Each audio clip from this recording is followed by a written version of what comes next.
Сәлем достар, бұл видеода мен Telegram каналды жүргізуге көмектесетін жасанды интеллект ботын көрсеткім келіп тұр. Бұл шаблонды еще мен сізге бесплатно берем. Енді идея қандай, бірінші идеяны айтайын. Бір сізде канал бар. Сізде емес, енді бизнестарда бар да. Сол каналды жүргізуге көмектесесіз. Каналға бизнес постоянно бір какой-то пайдалы ақпарат беріп отыру керек. Telegram канал. Ол ақпаратты тауып отыру қиын. Күніне бірнеше пост шығару керек та. Сол посттарды автомат түрде жасайтын бұл бот. Но реальный заказ.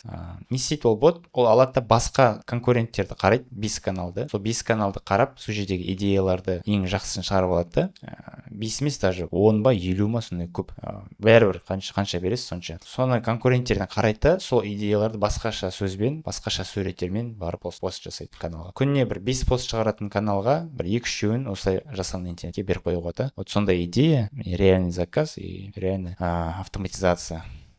Мен сізге қазір көрсетейін, әрқайсысын не істейтін. Біріншісі, мынау күніне запускация етіледі, сағат 10-дар. Сосын ключтар беріледі. Мынау бірінші ключ ол боттікі, Telegram. Сосын админдікі и File AI деген сервис, ол суретті генерировать етуге арналған API. Соның ключтерін береміз мында. Сосын ана каналдардан ақпарат алынады.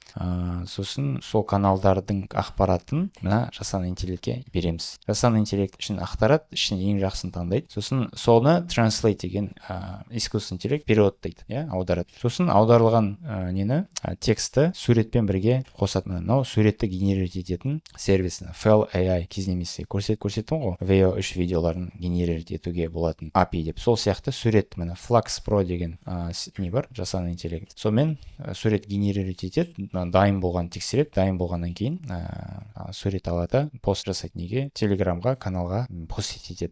Бүкіл параметрлар жазылып тұр, просто ауыстырасыз. Чат, фото, капшн, анау-мынау. Осы параметрлар өзіңізге қарай ауыстырасыз. Сізде тоже осындай аналитика жасап, автомат түрде каналға пост жасайтын бот болатын болады. Сол достар, осы ботты алыңыздар. Бесплатно маған Инстаграмға шаблон деп жазып жіберсеңіз, мен сізге осы менің бесплатно группам бар, қауымдастық. Осы жерде сабақтар, шаблондар осы жерге жүктеп қоямын. Осы жерден алсаңыз болады. Сондай бір кішігірім инструкция және сабақ.